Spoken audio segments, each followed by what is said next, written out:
Sexual Sobriety, written by Justin Bridges. Introduction. Would you trade 1 year of hell for 40 years of happiness? This manual is a guide through the gruesome early days of sexual withdrawal. Withdrawal means total abstinence off all forms of bottom-line behavior, compulsive sexual habits you've identified as troublesome.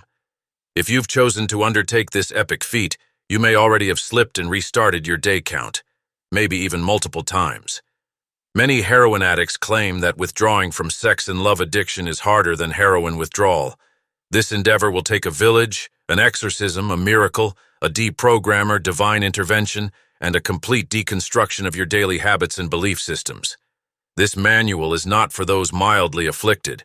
It's for those who feel utterly hopeless, who've tried and failed countless times to change. Holding this book in your hands presumes 1. You know you're addicted. 2. You don't feel it's humanly possible to live without these behaviors. And 3. You would do anything in this world to be free of these compulsions. We have 2 options as sex and love addicts. 1. Keep succumbing to our compulsions, die 1,000 daily deaths, and waste decades of our lives living a shadow existence. Or 2. Smother this disease into remission with a radical program of recovery. During withdrawal, we are like a broken arm in a cast. We need a safe, sheltered state to repair while building a new, safer life. The intensity of the pull toward relapse, and the force needed to overpower it, resemble a space shuttle burning most of its fuel breaking out of Earth's gravitational pull into orbit. After punching through that, it can coast easier into space. That's how withdrawal feels. After failing at first, I finally found some tricks that have worked and kept me sober for 9 years and counting. I crammed them into one acronym. Esteem Recreated. Chapter 1. E is for early. Nothing healthy happens in the life of a sex addict after 9 p.m. With each evening hour that passes, my impulse control weakens. Half of my acting out occurs during alone time in the evening hours, and it often involves electronic devices such as TV, a laptop, or an iPhone. It occurred to me, if I could push a magic button at 9 p.m. to knock me out until 5 a.m., I could bypass all that acting out. If I woke at 5 a.m., I'd probably engage in healthy things, not debauchery. The only thing that remained was learning how to push that magic button. Each evening, I hit a 12-step sexual recovery meeting at 7 p.m. The moment I left that meeting at 8 p.m., every action, minute by minute, that followed had urgency. I am hypersensitive to triggers, so here's how the hour after my meeting and before bed went. I took a natural sleeping pill called Alteral. It combines valerian root, melatonin, and tryptophan. You can take as much as you want and cannot overdose on it, but I suggest taking 2 tablets. I walked home wearing earbuds with white noise or an audiobook, averting my eyes from people on the street. When I got home, I turned off the TV, laptop, and iPhone, got into a hot bath, and lit some candles. Afterward, I got into bed with a book and turned on a white noise machine. Within 15 minutes, I was out cold. In other words, I've learned to sleep like a pro. When my alarm buzzed at 5 a.m., I swung my bare feet onto the floor and shuffled to the espresso machine. Those first minutes between alarm sounding and first sip of the espresso were the hardest part. I'd pull on my clothes and sneakers, then step out the door to a nearby hot yoga class. The yoga was like a shot of adrenaline straight to the heart. My dopamine and endorphins surged. After class, I'd drink an overpriced smoothie next door at Organic Avenue. At home, I'd do a cold plunge in my bathtub, filled half with ice, half with water, for 5 minutes. More adrenaline, dopamine, and endorphins. Then I'd sit and meditate for 20 minutes. Any meditation works, but I use transcendental meditation because for me it's like flushing a toilet in my mind that clears everything out. After that, I'd write 3 morning pages, a technique I got from the artist's way. This floods the pages with any thoughts, unleashes the subconscious, emotions, plans, everything. Writing is the best way to find out what I'm thinking. It also provides emotional release, vital during withdrawal since I had suppressed decades of uncomfortable and painful emotions by numbing them out with sex. All that historical pain was compressed down inside me like a trash compactor. Then I dressed and walked to work. I'd call one fellow in recovery during that walk because the opposite of addiction is connection. Once I stepped in the door at work, I had sober momentum from the morning ritual. I would be safe, for a while. and have a good chance at a sober morning. Chapter 2. S is for service. Service to others saves me from myself. Since selfishness is the root of my troubles, service is salvation.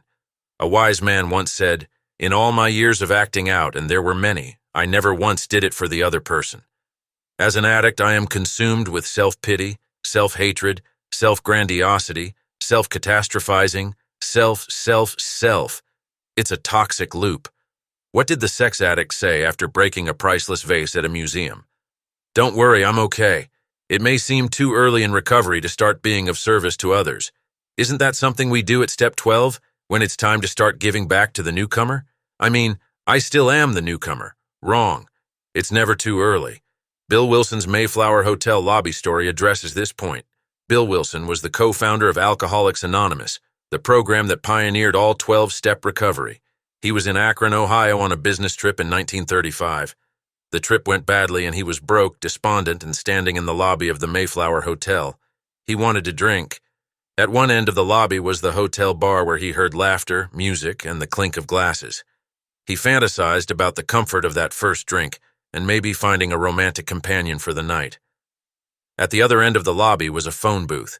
He stepped into the booth and lifted the receiver. Bill called a nearby hospital and asked if they had any drunks in their care. They replied yes, and he explained his purpose, to help others get sober as part of his own recovery. The nurse allowed him to visit, and that's how Bill met Dr. Bob, AA's co-founder.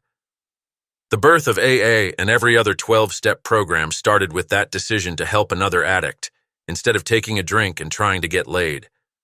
Bill serviced his way into sobriety. If Bill had talked himself out of making that phone call by thinking, "I have nothing to offer," none of us would be in 12-step recovery today. Similarly, I am writing this book to keep myself sober during the hours I spend working on it.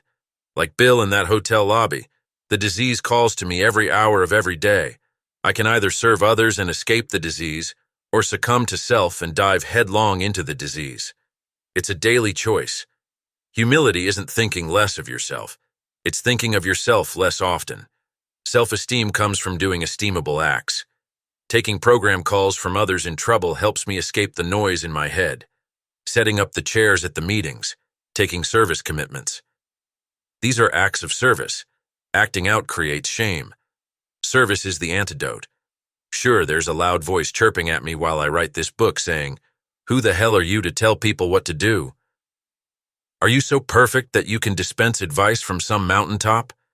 Fortunately, there is an equally loud voice saying, "Write this book because it pulls you toward sobriety, instead of descending further into shame and acting out." I'm not a saint. I still claw for each hour of sobriety I can get. Writing this chapter just bought me another hour sober. Chapter 3. T is for therapist.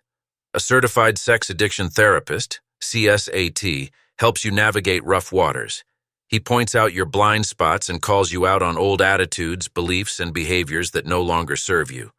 Think of him as the director of your play, the architect of your new sober life. A CSAT has years of education and clinical training in the science of addiction and recovery. He is versed in tools like EMDR, eye movement desensitization and reprocessing, and concepts like PTSD, post-traumatic stress disorder, and IFS, internal family systems. A sponsor is also an important guide but has no formal clinical training. A sponsor shares experience, strength, and hope from his own recovery. He mentors you, and he's a lot cheaper than a therapist.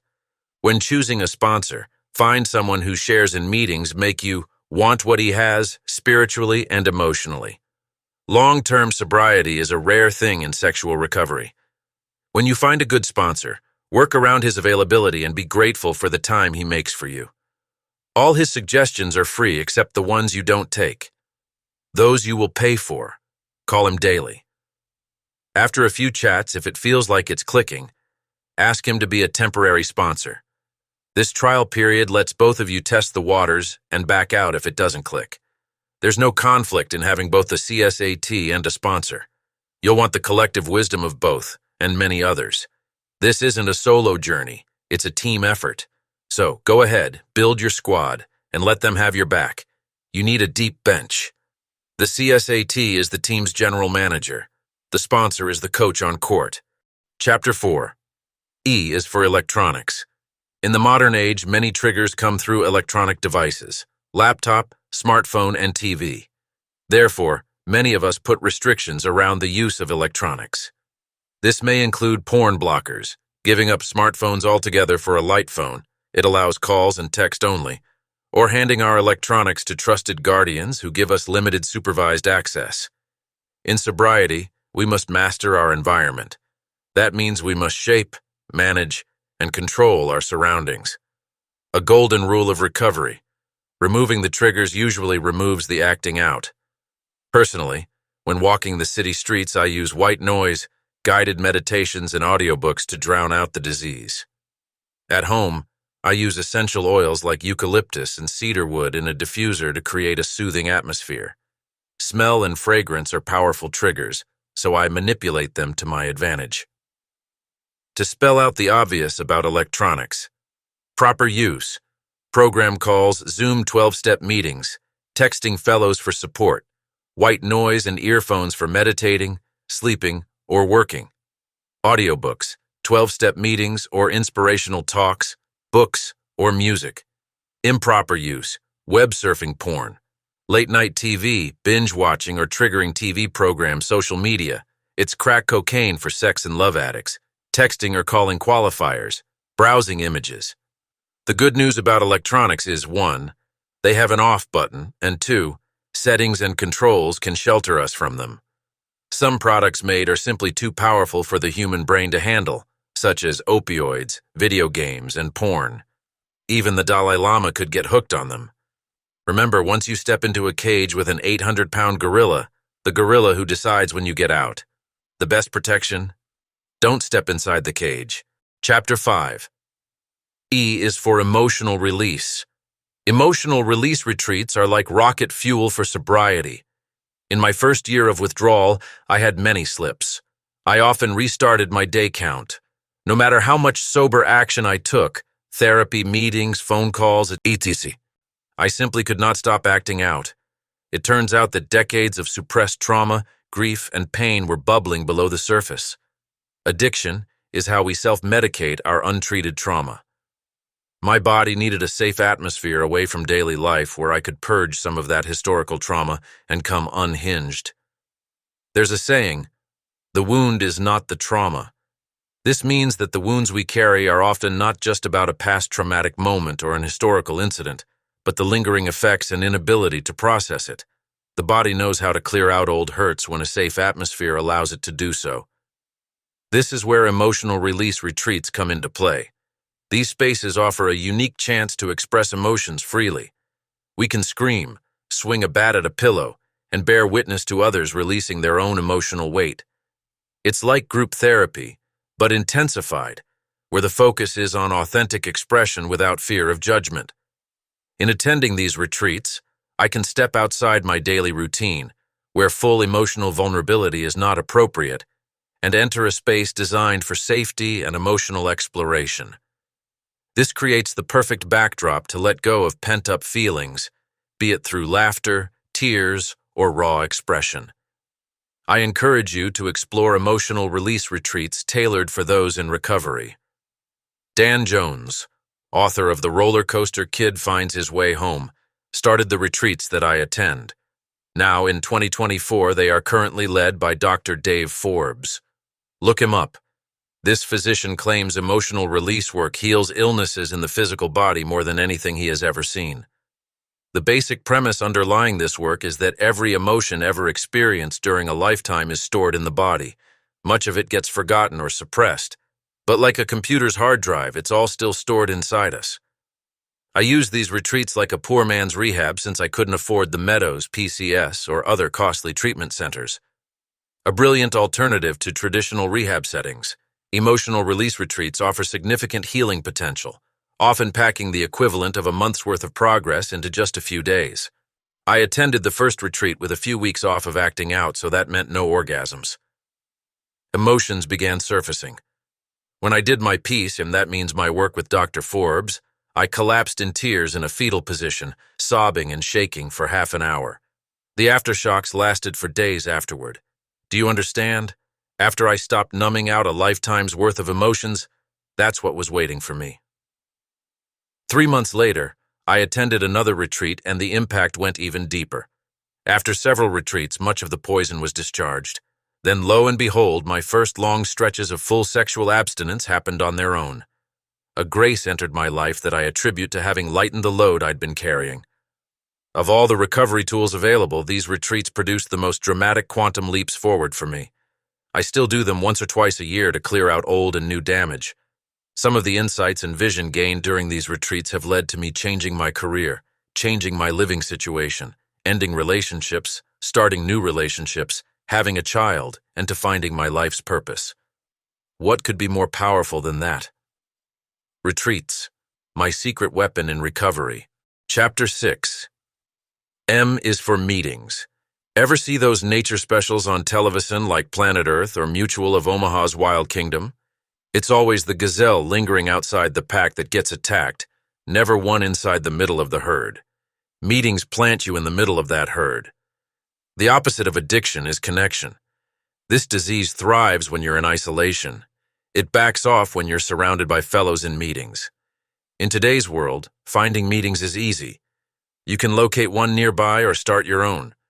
Get a church basement or clubhouse room listed on Sexual Recovery 12-step program websites and watch the room fill up. The NYC Augustine Fellowship offers 4 meetings every day on Zoom. So if you have a smartphone or laptop, you have continual access to meetings. Each meeting lasts 1 hour, followed by a virtual parking lot where the meeting runs another half hour, followed by the campfire, where fellows stay online sober, chatting sometimes for hours. At in-person meetings, many folks hit the diner with other fellows in recovery for what's called the meeting after the meeting. Before you know it, it's bedtime. I keep a deep bench, an army of sober support comprised of dozens of fellow warriors. My phone rings daily now with sober friends needing to talk. Bill Wilson has been called the greatest social architect of the 20th century because he created a global social network of mentoring, fellowship, service, and community. In any country around the world, at nearly any time of day, connection is available. Meeting makers make it. Chapter 7. R is for read. Kurt Vonnegut called reading Occidental-style meditation. He said, "When I read an absorbing book, my pulse and respiration rates slowed down perceptibly, just as though I were doing TM." He was describing the physiological effect of reading a book on the brain and body. I rediscovered the power of reading during sexual withdrawal. It was a form of replacement therapy. One principle of physics states that 2 things cannot occupy the same space at the same time. We have a daily battle taking place within the mind of every addict. 2 voices constantly compete for control of my mind: the voice of the disease and the voice of sobriety. My job is to amplify the voice of sobriety until it drowns out the disease. I will quote here the oft-used Native American allegory of 2 wolves that we share in meetings. A grandfather, mentoring his grandson, tells him, "There is a fight going on inside of me between 2 wolves. One wolf represents negative emotions like anger, fear, envy, greed, and self-pity. The other wolf represents positive emotions like peace, joy, love, and kindness. This fight is going on inside each of us." When the grandson asks which wolf will win, the grandfather replies, "The one you feed." Reading replaces the ticker constantly scrolling through my mind. It prevents the addiction from hijacking my brain. Reading fills the vacuum created when I stopped acting out. There is also the learning benefit. Entering a 12-step program is like spiritual kindergarten. We adopt a beginner's mind and become teachable like we were as children. In recovery, there's a saying: nobody has ever been too dumb to get this program, but a lot of people have been too smart to get it. My disease teases me like a frat house of bullies in my head. Reading replaces that frat with one calm, wise voice. Some books that helped me: The Power of Habit, by Charles Duhigg; Out of the Shadows, by Patrick Carnes; Sex and Love Addicts Anonymous. Basic text: The War of Art, by Stephen Pressfield; The Artist's Way, by Julia Cameron; Cupid's Poisoned Arrow, by Marnia Robinson; The Body Keeps the Score, by Bessel van der Kolk. Audiobooks are wonderful companions for my daily walks or drives, while physical books provide comfort and calm my mind before I drift off to sleep. Reading feeds the good wolf. Chapter 8. E is for Earn. Romance and finance are often intertwined. During my days of active addiction, I found myself in dire financial circumstances, despite having a law degree and an Ivy League diploma. I even reached the point of declaring bankruptcy. My pursuit of validation, fame, and attention through my career often led me to make choices that were not only detrimental to my well-being, but also detrimental to my financial stability. Much of my earning capacity and mental bandwidth were siphoned off by this nasty addiction. My disease consumed mental energy like a computer virus. I found myself crashing emotionally, struggling to manage even small tasks. Additionally, all the wasted money that I spent seeking adulation could have financed a small nation. In recovery, I discovered a valuable mantra. If it don't make dollars, it don't make sense. Get it? If it don't make dollars, it don't make sense. After entering recovery and redirecting my energy into sobriety, I found myself engaging in activities I'd previously only dreamt of. Writing a novel, performing a one-man show, and ultimately building my own tennis club. This journey eventually led to financial security. I attended Debtors Anonymous meetings to confront the financial chaos I had created. I examined my own self-sabotage. I learned about financial sobriety. Keeping my monthly financial numbers and actually looking at them felt uncomfortable and at times even shameful. Still, I recognized its importance. I began to replace vagueness with clarity. God is in the numbers, they said. I tracked my spending. I dedicated myself to understanding my financial patterns. Eventually, my income began increasing annually. After a decade in sexual recovery, my income has quadrupled. Initially, I was afraid to start my own business. I clung to the security of a stable job, feeling trapped by the toxic shame of my past as an addict. This sense of shame can distort our self-esteem, leading us to believe we can't achieve anything better than our current situation. As Socrates said, those who will not master themselves are destined to find others to rule over them. Fortunately, my unhappiness in that dead-end job didn't go unnoticed, and my boss ultimately let me go. In hindsight, I see it was a blessing. Anything an addict lets go of has claw marks on it. My higher power intervened in a way I couldn't manage myself. Now jobless, I felt a fire lit under my ass to make something big happen and to get some forward traction. Within 1 month, I leased a tennis club in a wealthy beach town and launched my career as a small business owner. It's amazing what a sober mind and heart can achieve. While I can't tell any of you what your calling or financial path may be, I can tell you what obstructs that path. Acting out. Sex and love addiction can drain even the most talented and driven individuals. I had immense energy and ambition, but the cycle of chasing fleeting pleasure often left me feeling empty and resigned. Brain fog, lack of follow-through, and low self-esteem plagued me with inertia. In recovery, I've learned the importance of making deposits into a spiritual bank account. Why not apply that same principle to my financial well-being? Sobriety helped build my self-esteem, which gradually manifested outwardly in material progress. Now, I'm not suggesting that sobriety is simply about accumulating wealth. Rather, it's about fostering a sense of alignment in our lives. It would feel incongruous to have my emotional and physical health blossoming while remaining in a state of perpetual financial insecurity. Abundance spiritually and emotionally often creates abundance financially. I've noticed that the behavior patterns we experience often repeat in all areas of our lives. If we struggle with impulse control in one aspect, it's likely to affect others as well. Once I put the plug in the jug and stopped acting out, my energy redirected and found new channels for expression. It felt like I'd tapped into superpowers. Chapter 9. C is for Create. Top lines are the opposite of bottom lines. Bottom lines are addictive behaviors we are trying to quit. Top lines are the healthy new behaviors we replace them with. We do not replace acting out with not acting out. We replace it with new habits and routines, healthy and nurturing activities that replace the toxic behaviors we've chosen to leave behind, things like old qualifiers, pornography, or unhealthy relationships. For us, top lines can take many forms. Walking in nature, visiting a museum, engaging in physical exercise, traveling, painting, playing a musical instrument, exploring pottery, skiing, surfing, or simply spending quality time with a child or pet. Cooking, practicing affirmations, and engaging in yoga are also great avenues for expressing ourselves. Normal, healthy people have hobbies. Addicts mock those people.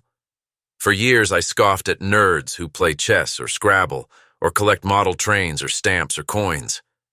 I'd grown so addicted to the surge of adrenaline from sex addiction that anything less than euphoria seemed boring and pointless. This is the most insidious impact of addiction. It narrows the scope of interest down to one: the addiction. Everything else seems boring. Real life looks black and white, but the disease is in color. Ordinary pursuits and hobbies sound tedious and pointless. Only our drug is exciting. It's essential in sobriety to cultivate top lines. This was how I turned sobriety from white-knuckle deprivation into exhilaration. As we make room for meaningful connections and pursuits, we unlock years of suppressed energy, revive abandoned dreams, and explore new skills and passions that have long been dormant. There is a profound line in the SLAA basic text. We just don't know what the upper limits of healthy human functioning are. Once I bypassed the evening witching hour of acting out and got myself to sleep early with the bedtime routine previously mentioned, it caused me to discover the supremely sacred power of awakening at dawn. For me, rising at 5 a.m. to embrace a routine with espresso, yoga, fresh juice, meditation, and journaling made me feel like a spiritual Navy SEAL. The Artist's Way proposes writing 3 morning pages upon awakening. A brainstorm unleashed on the page without filter to unload the subconscious and unlock the voice of the soul and psyche. For me, it clears out the clutter. The first page feels like it scrapes a layer of scum off the top of my mind. As I continue writing, I can feel my deeper intuitive voice starting to emerge. Fear screams, but intuition whispers. It's essential that we cultivate that quiet voice. If we don't, we risk letting it fade away. Once I began this writing practice, it felt as though the floodgates opened. Thoughts and feelings poured out, clamoring for acknowledgement. I set a goal for myself, to write 3 pages every day, even if I felt they were just pure crap. I aimed to accumulate 1,000 pages of crap over a year. Surprisingly, what began as a simple exercise turned into a whirlwind of creativity. A story unfolded, and that story eventually became a novel. This novel became my next big challenge, a metaphorical Mount Everest to climb. Alongside my writing journey, I rekindled my love for pottery, which I had first discovered during my sober high school days in AA back at boarding school. I'd enter the pottery studio each Saturday at noon, put on my apron, wedge a dozen balls of clay, and sit down at the wheel with a fish bootleg playing. I'd lose sense of time and emerge hours later with a dozen bowls, mugs, and plates, and another sober day behind me. I've even dabbled in karaoke, which brought joy. Eventually, the social dynamics got a bit overwhelming at times, leading me to step back from it. Not all top lines turn out to be perfect fits. That's okay. When managing my tennis club, I noticed there were many empty courts, so I crafted a plan to offer affordable group classes. I charged $15 for each session and managed to grow participation from 0 to over 25,000 players, creating the largest group tennis program in the country. I drew inspiration from a play I had seen years ago, where an actor skillfully portrayed 40 different characters. Armed with determination, I sought the rights, hired a director, and took on the challenge of learning a show that required portraying all those characters. It reminded me that our creative endeavors reach far beyond accolades and recognition, and that the act of creation itself is purifying. Each hour spent in play rehearsal at the pottery wheel or engaged in meaningful conversations during meetings feels like a step toward sustaining my sobriety. These small wins let me build momentum, transforming those little victories into belief that greater change is possible. The greatest reward I've gotten from each hour of creativity is not fame or fortune. It is the gift of one more hour sober. Addiction has momentum, but so does sobriety. Once we harness that power and capture a breeze in our sails, it feels as though we can soar forward at warp speed. Chapter 10. R is for radical.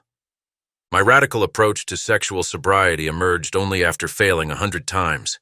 I got sick and tired of being sick and tired, sick of restarting my day count, sick of wanting change so badly but acting out an hour later. Words cannot convey how pathetic I felt failing over and over again when I was truly trying my hardest. Nothing in my 40 years alive before entering this program prepared me to fathom how plagued my own thinking was by this condition. A lifetime of programming by society, pop culture, and even my own family normalized and validated behavior that was purely compulsive and harmful. The SLAA basic text says, "The whole trouble in our previous attempts to manage the addiction was that we had underestimated the desperate seriousness of our condition." I'm not addressing anyone mildly afflicted by this addiction. I'm addressing those who think you're beyond hope, those bound to lifelong daily behaviors and routines that appear to have no chance at ending. If you're as married to these behaviors as you are to breathing air, like I was, and wish a world existed where you could separate from these habits, then it is time to get extreme, time to get radical.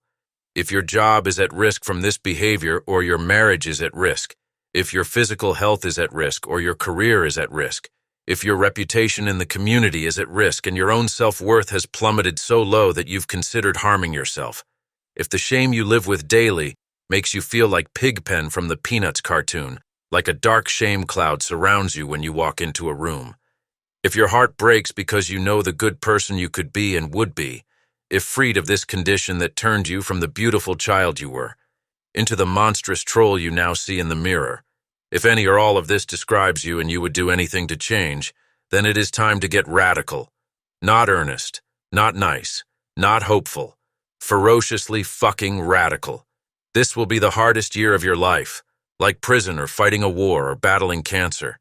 It won't be fair how hard it is. Nobody outside the program will understand what you're going through.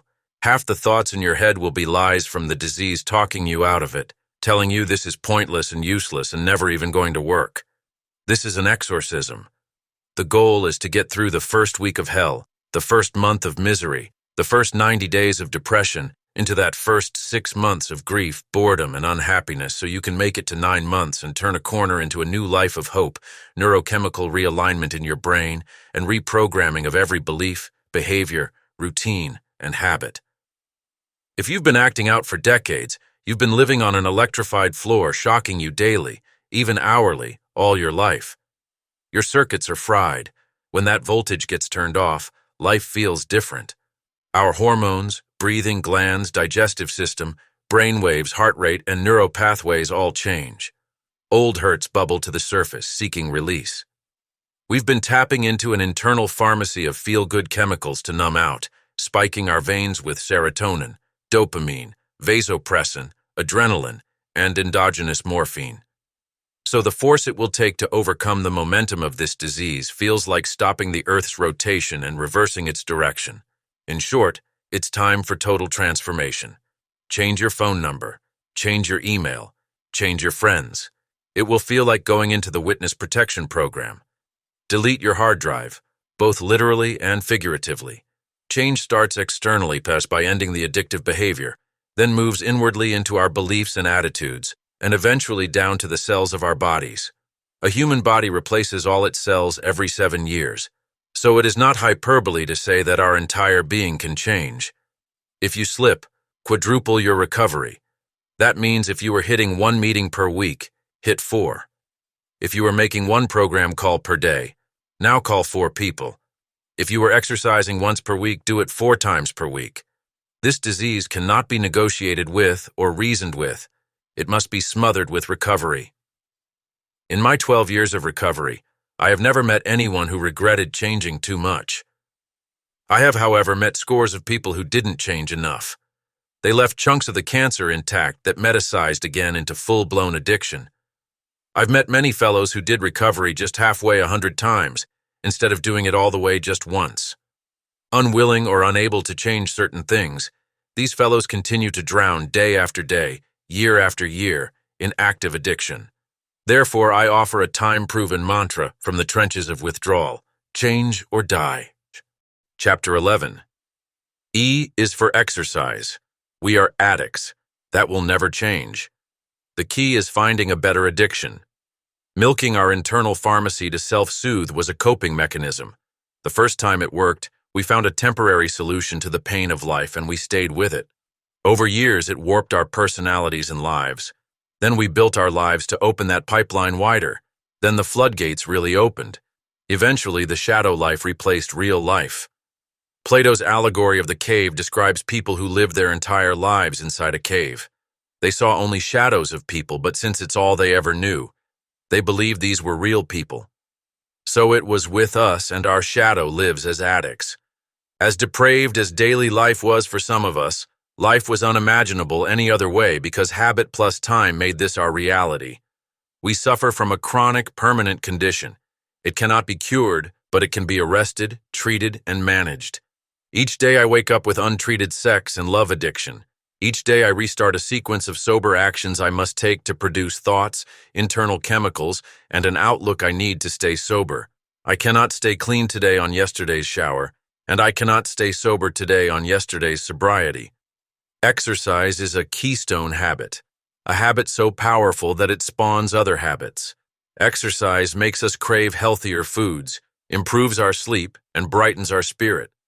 Even a simple stroll or 10 jumping jacks improves one's mood. I bought a $100 trampoline on Amazon. Each morning I bounce on it 20 times, and it revives me faster than espresso. Group exercise, such as tennis, can prolong the human life an extra decade by adding social interaction and bonding us with groups of people. We will always be addicts. That will never change. But a sex addict addicted to hot yoga or powerlifting or cold plunging is better off than one addicted to strip clubs. In recovery, we claw for each hour sober. An hour of exercise grants us that hour plus 3 more hours, with a chain reaction of healthy side effects. Chapter 12. A is for approval. Sex and love addicts are slaves, slaves to habit, slaves to euphoria. But most of all, we are enslaved to approval from others. The need for external validation is love addiction. Our insatiable desire for approval is like having a hole in our heart. No matter how much love we pour into it, it drains out the bottom. Texting lovers, we anxiously await a reply and die inside until they respond. That long silence between sending a text and hearing back from the object of our romantic obsession feels like eternity. We post on social media and compulsively check for likes or reactions like crackheads hitting the pipe. My sponsor told me, the goal in sobriety is to become whole and complete just as you are without anyone else. Develop a relationship with yourself and a higher power. This is the most important relationship you will ever have. That was a turning point for me in recovery. That higher power let me step into an elevator, notice an attractive woman, and not say hello or even look at her. That power liberated me from the opinions of others, be they in person, online, or in my imagination. My whole life I envied people who were unfazed by the opinions of others because I was ruled by them. The need for approval by others is crippling. It subjugates me to you. Either way I lose. If I don't get your approval, I feel worthless. If I do get your approval, I'm dependent upon it. Don't get me wrong. The need for validation is not bad or wrong. Actually, it is sacred. The only issue is, where do we get it? I once sponsored a man who solicited steam rooms at the gym and had sex with half a dozen men in a day. Clearly the wrong place. Some love avoidants, who are really love addicts rejecting available partners in favor unavailable people who guarantee rejection and the shame hit it delivers, are hooked on dating apps. My entire first career, acting and stand-up comedy, was chosen based on my need to constantly chase the approval of anonymous audiences to fill an internal emotional void. If another person can validate me, they can invalidate me. They can elate me or deflate me. A rave review is followed by a trash review. A house laugh is followed by crickets. I spent decades surrendering my power to others, be it a woman or an audience. They had the power. I chased it. I used people like human alcohol. For me, I ultimately left my career as a performer, an insight gained from an emotional release retreat. Meanwhile, people had constantly thrown money at me to teach tennis for years, but I always dismissed it as not important enough for a career. Now I said yes to the universe and decided to see where it led. The result? My income increased every single year for the next decade. If approval addiction is poison, affirmations in the mirror are the antidote. My sponsor told me, emotionally, there's nothing a woman can give you that you can't give yourself. He was right. The fantasy of a soulmate who can soothe my pains, heal my wounds, and fill my void is a colossal lie. In my first marriage, before sexual sobriety, I made my wife into a mother, therapist, banker, whore, landlord, and massage therapist. I'd always dreamt of meeting and marrying a spiritually evolved playboy centerfold with a trust fund. My first wife actually came quite close to that. Still, the burden I placed on her in countless ways wore her out, all because I couldn't meet my own needs or validate myself. True liberation came from absolving others from rescuing me and ending my lifelong dependency on them. One year on July 4th, Independence Day, a voice on the radio said, "Hope you're spending this day with someone special." I was alone, but I smiled to myself. Yes, I realized. I am. Chapter 13. T is for travel. The world is a book, and those who do not travel read only one page. St. Augustine. The SLAA program is also known as the Augustine Fellowship. Therefore, it's fitting that St. Augustine is credited with this quotation. In one of our meetings, a fellow shared her journey of hitting the open road, driving cross-country to confront the loneliness that often crept in when she was alone. Her courage to face that silence until it got comfortable inspired me. I began traveling to all my bucket list destinations. One of my first adventures was heli-skiing in the breathtaking bugaboos of British Columbia, a childhood dream. It was exhilarating. Next, I embarked on a solo journey I humorously called my Eat, Drink, Pray, Love Myself trip to Italy. When I shared my plans with my father, he remarked, "Oh, that's a romantic place to take a woman." But I realized that I didn't need anyone else to enjoy this exploration. I was ready to embrace it on my own. From the enchanting canals of Venice to the rolling hills of Chianti, and from the art-filled streets of Florence to the breathtaking views of Positano and Capri, every moment was an adventure. Throughout my travels, I made a point to stay connected with my recovery community through FaceTime and Zoom meetings, which helped me feel grounded and supported during my journey. That same year, I discovered the vibrant energy of Miami, visiting the city 5 times. Following that, my travels took me to the stunning Swiss Alps and to Wimbledon in England, where I checked off even more dream destinations from my list. Riding mountain bikes down summer slopes and rowing on the serene alpine lakes provided experiences that felt worlds away from my addiction. A trip to London and Wimbledon also marked my 5th year of sobriety, a significant milestone for me. It was during this journey that I began to embrace sober dating, and unexpectedly, it led me to meet my second wife, who is now the mother of my son. The key to these journeys was that I undertook them for myself. I sought activities that nourished my soul and passions, and I learned to look within instead of seeking fulfillment from others. Each trip was a victory in its own right, regardless of the outcomes. Travel, with its rich tapestry of new experiences, opens our minds and hearts in ways we may not anticipate. It exposes us to diverse landscapes, cultures, languages, and social customs, reminding us that the world is vast and full of possibilities. For those of us grappling with the impacts of sex and love addiction, engaging in top-line activities like travel can help us step out of the patterns that have kept us stuck. And since acting out filled a need for adrenaline, fresh encounters, and exploring new mysteries, travel will fill those needs in a healthier way. Remember this: adventure may hurt you, but monotony will kill you. Anonymous. Chapter 14. E is for erase. Removing triggers removes the acting out. In this digital age, our devices constantly bombard us with information, apps, websites, notifications, and more. These stimuli hijack our brains, especially when they involve the adrenaline rush of past relationships or emotional entanglements. The good news is that we have the power to block many of these triggers. Each of our devices has an off switch. In sobriety, I learned to become the architect of my environment. We can choose to set boundaries that protect our well-being. We often block or delete old contacts or even change our phone numbers if necessary. We can explore options like using flip phones or the light phone. We can limit access to our laptops when we need a break from temptation. From an evolutionary standpoint, the human brain has not evolved fast enough yet to handle the digital invasion it faces each day. The adrenaline-pumping stream of images, videos, texts that we absorb hourly electrify our souls and fry our circuitry. Today's devices, apps, and other delivery systems are simply too powerful for the human brain to handle. My mantra, "Remove the trigger removes the acting out," reminds me to identify precisely what set me off.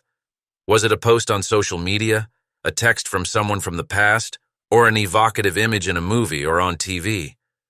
Once I pinpoint the trigger, I can disable it. For instance, I remember how every photo of my ex-wife, a beautiful model and actress, made my heart ache. It became clear to me that in order to find peace, I needed to let go of those painful reminders. With the support of a sober friend on a call, I took the plunge. I deleted every single photo and video of us, including our wedding album. It felt like a weight being lifted as I bought a new computer and started fresh.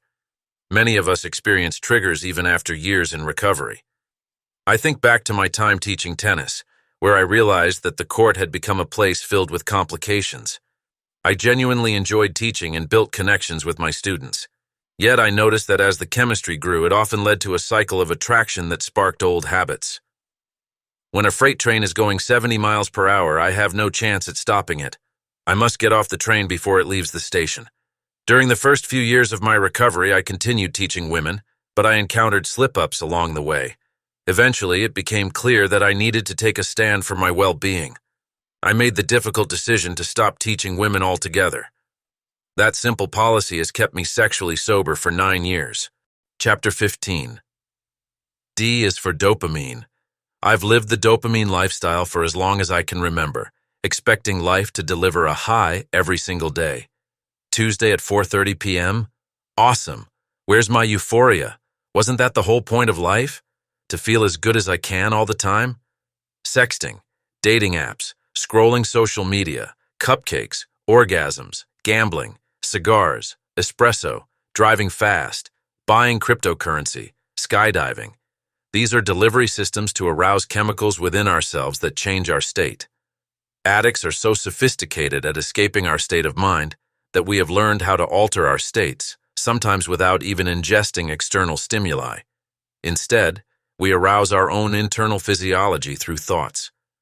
Bill Wilson wrote an article in the Grapevine AA's magazine entitled Emotional Sobriety.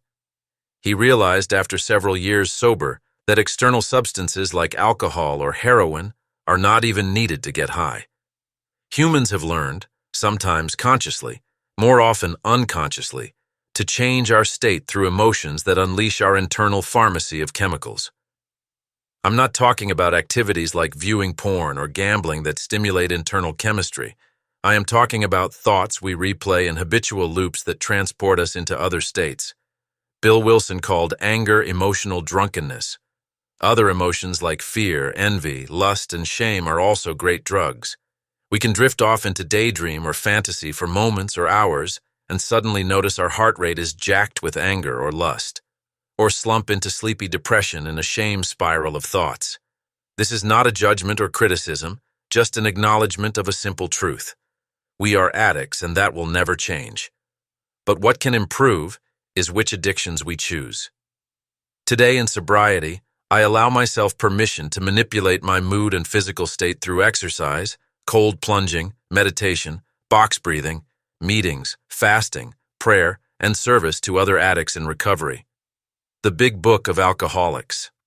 Anonymous tells us that our whole trouble had been the misuse of willpower. By redirecting my addictive need to alter my state into more sophisticated methods of relief, ones without harmful consequences, I have access to change my state as often as I like, without guilt, and without violating my sobriety. The 11th step encourages us to improve our conscious contact with a power greater than ourselves. For me, since sober energy is my higher power, anything that unleashes more sober energy into my body, mind, and day is kosher and permissible. Each day I wake up with untreated sex and love addiction. Each day I jump on a trampoline, do hot yoga, lift weights, cold plunge, and meditate to infuse my body and mind with clean energy that fuels me. Each day that I take my foot off the gas and don't do those things, I descend back into addictive cravings almost instantly. After living the first 40 years of my life on adrenaline and dopamine, I understand my wiring well enough to accept my need for intensity and have simply chosen new, healthier sources to get it. And as it turns out, these healthier forms of self-care dial down my body's craving for volatility. William Wordsworth once said, "The human mind is capable of excitement without the application of gross and violent stimulants." Over time, my addiction to intensity has waned. I dread emotional hangovers more than I crave extracting euphoria from life at any opportunity. I have noticed that even other people can be like drugs to me. In recovery, I had to avoid my own family for my first year sober, and then installed firm boundaries when resuming contact afterward. Certain friends or coworkers trigger me back into my old addict self easily. Impulse control is not my strength. I am impressionable and chameleon-like, almost like Woody Allen in the movie Zelig. I am hypersensitive to others' energy, and I often take on their properties. If I hang out with wild, violent, sex-crazed gamblers and drinkers who are a bit manic, guess what I start acting like?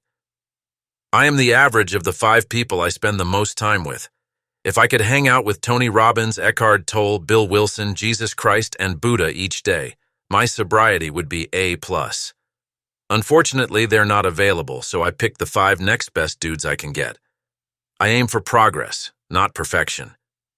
Even with my most radical changes, my recovery still resembles Portia Nelson's poem, Autobiography in 5 Short Chapters. Look it up. That poem accepts that we will stumble on the path to self-awakening by succumbing to old patterns. But eventually, change still can occur. Circling back to this chapter's original topic, dopamine addiction, I eventually learned that emotional safety has greater importance today than I could ever have imagined. Raised by an alpha male father and 3 tough older brothers, I was taught that having lots of feelings or being sensitive made me a wimp and less of a man.